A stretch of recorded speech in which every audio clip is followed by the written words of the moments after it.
All right, cheesy. All I'm saying is that's what, like, the whole thing we were talking about during the lifting session is like, oh, like obviously everybody, because we were talking about coming in with mics and cameras and we just feel like dumb or people are definitely looking at us. Yeah. And it's like before going up to that guy, like 100% heart rate was at like 150. Like, I was like, I do not want to walk up to the guy. I feel like an idiot. But it's like, it's the same thing I was telling you with when I was starting my shirts. Yeah. It's like, it seems overwhelming, but if you just do it, you'll figure it out. Yeah. So like, it's kind of like Steve-O says, like, you just got to like count down in your head, like 1, 2, 3, and then just go do it. Yeah. Because that's the thing, is it's like scary. It definitely is like scary. And like you were saying, people are scared of failures, but you can't have success without failures. And most of the time, we think of the worst possible thing that's going to happen. Like, worst possible thing that happens is I walk up to that guy and he's like, hey man, I'm in a rush, sorry, no, like I'm good. And he's like, he's like kind of a dick and it's like, no man, I'm good. Like, but like, that's the worst thing that could happen. And then what would have happened was I would have turned around and been like, damn, they don't work. That's it. Yeah. Or like I did, I went up to him, introduced myself, and he was down, and they ended up being cool, you know, talking to them, and it's just like you just have to do it. Like, it's just like when stuff like that happens, definitely like sparks the fuel. Yeah. Because like it was the same thing with me getting those two trainers at J Street. They both have like 8,000 followers on Instagram. I was telling you about. Yeah. It's this one girl. I always see her in there. She's there all the time, like all day, every day. And so I'm just like, damn, like I don't want to walk up to her. You know, like she's gonna think this is dumb. But I just ended up going up to her, talking to her. As soon as I told her, like, hey, I want to give you like a 10% off code. You can promote it if you like my stuff. Like, if not, you don't have to, whatever. And she's like, oh, like, that's actually awesome. Like, what does B3 mean? And I told her, and she was like, oh, that's so funny. Like, I love that. And then she was like, I was telling her, like, you know, I'll pay you like however much for every shirt that a code gets. Like, if somebody uses your code, you know, I'll pay you X amount of dollars per code usage. Yeah. And she was like, oh, like, you don't have to worry about that. Like, I'll promote it. I just like promoting like local stuff, and I like what you have going on. And like in my head, I was scared to go up to her, and I literally almost did not go up to her because I was like, oh, like I'll do it next time, you know. Yeah. And then if I wouldn't have went up to her, like I would have had that mindset that that's what's going to happen every time. But after I went up to her, now my mindset is like, oh, actually, it'll probably work out way better than you think. Yeah. So that's what I was going to say too. It's like after you do that first one, that initial, like, you know, going out with the camera. I feel like you know, we did our first one, you know, a couple weeks ago, and then we like after that, I feel like it gets easier to come in with the camera. Like I know I was kind of nervous coming in with all the camera gear, like. I didn't know how the gym there was vibe. Like 6 of us too. Yeah, exactly. So I was like, I didn't want to like be that guy with all the with all the camera equipment. And then we came in, and the guy that was here was like, you know, hey, I'm gonna open the garage. You know, you might need to bump the ISO down a little bit. And I was like, dude, that's sick. Like he was cool with it. And then you realize like, it really isn't a big deal. I mean, everybody's trying to do their own thing. Yeah. So like, if you just gotta do it once, and then now that you talk to that one guy, I mean, it'll be easier the next time to go up to another guy and be like, yo, can you throw on a shirt and hit a couple sets for us real quick? And like you were saying, like everybody wants to do their own thing. That is literally the whole like point and push and message of this brand is to chase your dream.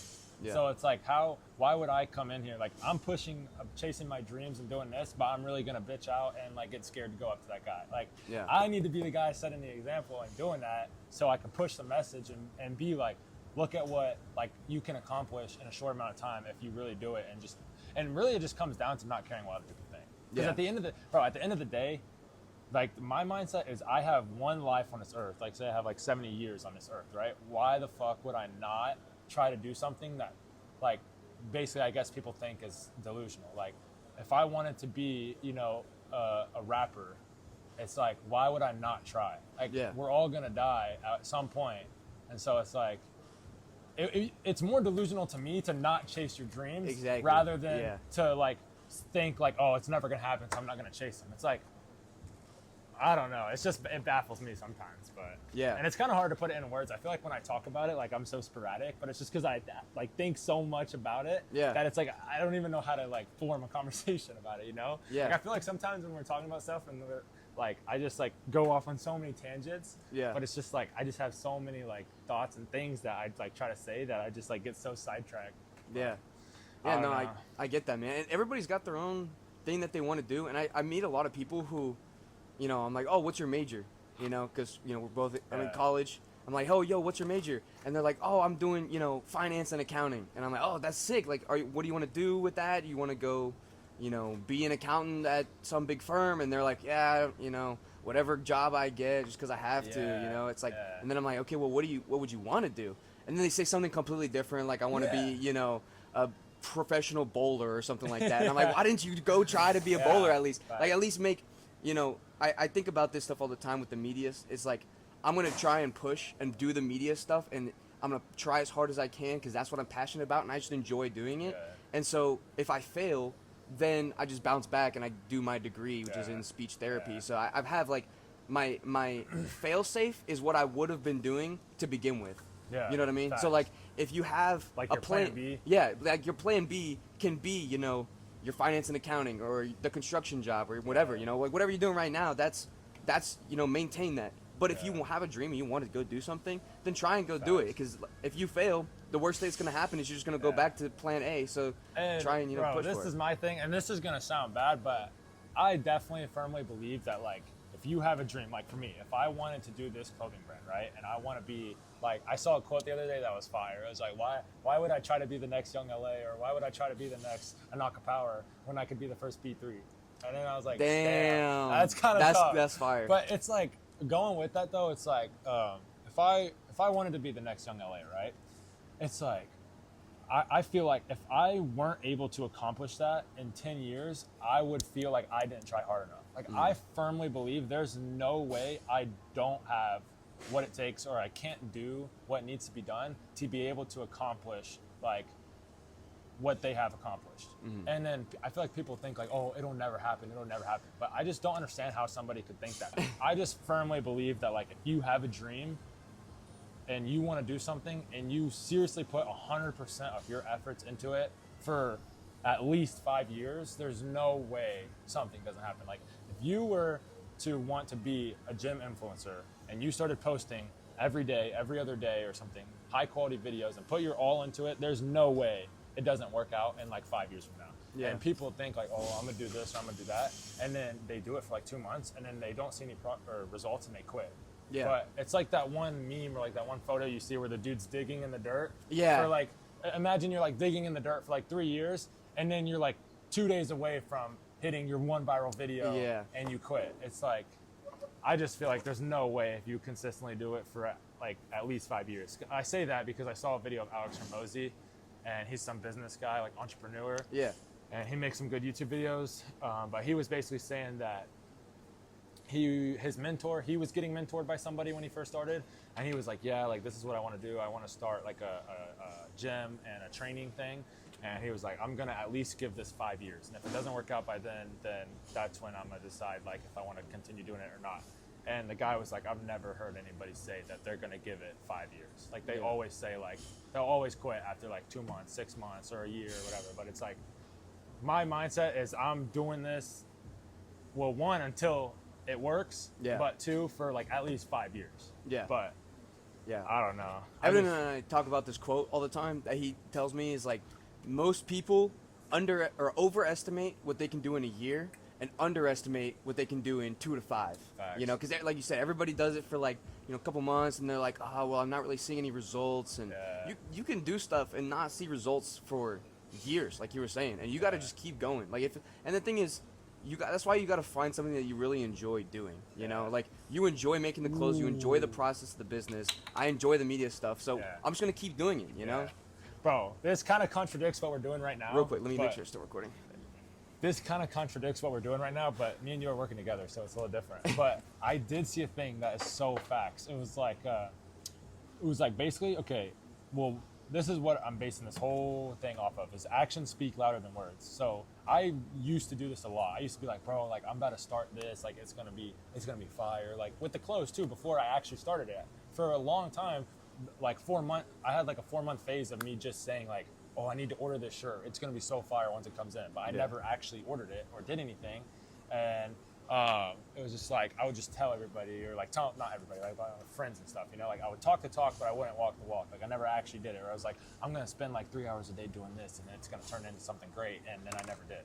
And it was just like, I saw this one thing that was talking about, if you're telling, like, if I have these dreams in my head, right? So if I say, like, I want to get 100,000 sales, or 100,000, let's just say 100 sales by the end of the year.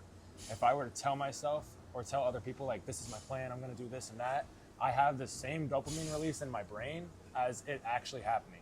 So like, you telling all these people like your dreams or like your goals, like I'm gonna start doing the gym, you know, I'm gonna eat right.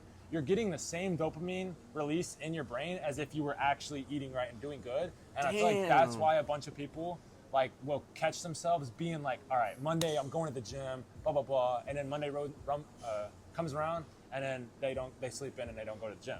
And I saw a video about that and I was like, bro, like that's why like people always say like, bro, you gotta lock in. And a lot of it too, like you'll see motivational videos and they'll be like, you're gonna be lonely, this and that. And like, it seems cliche, but at the same time, after seeing that video, I'm like, it makes sense, because if you're just locked in by yourself and the people that you need to surround yourself with, then it's like, it's just like that, realizing that dopamine release makes a huge difference, because it's actually crazy. Like me saying like, I'm gonna go make some designs tonight and do this and that.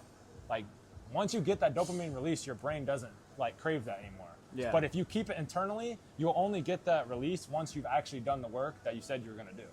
That's crazy, dude. I've never heard that before. That's sick. I mean, like, don't hold it against me, but I did see that somewhere. Yeah. I think it's true. So. Yeah. No, it makes sense though, for 100%. Because I mean, I know so many people like back in high school that were like, oh, I'm gonna start this, or oh, I'm gonna do this, or oh, I'm gonna start it was like clothing was big in my like junior high school time, and they were like, you know, oh, I'm gonna buy this Supreme and I'm gonna make a content page and I'm gonna make a resale store and all this stuff.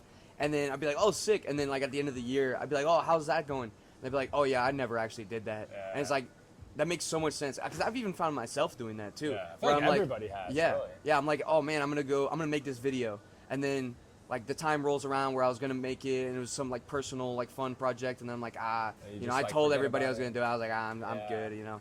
But yeah, I saw that, and it was like kind of eye-opening, because I was like, I definitely do that. Like if I have a cool idea in my head, first thing I'll do is like call Emily or call Daniel and be like, bro, isn't this fire? And then it'll never happen. And then I saw that thing about the dopamine release, and I was like, bro, that makes so much sense, because when you're thinking about it and telling people, you're like thinking like, this is gonna be awesome, and you definitely get that like rush. But then if you keep it all internal, like you won't get that dopamine fix until it actually happens. So like damn. That was kind of cool, but that's pretty much all I had for the post-gym interview. What are we going to call this? What do they call it? BTHREE talk. The you BTHREE. know, whenever you whenever you leave the gym like late at night, and then you and your friend talk for like 2 hours in the parking lot. It's like that. But what would you call that? Not like a motivational. That's not motivational speech, but like we need to think of something we can be like. You know, B3.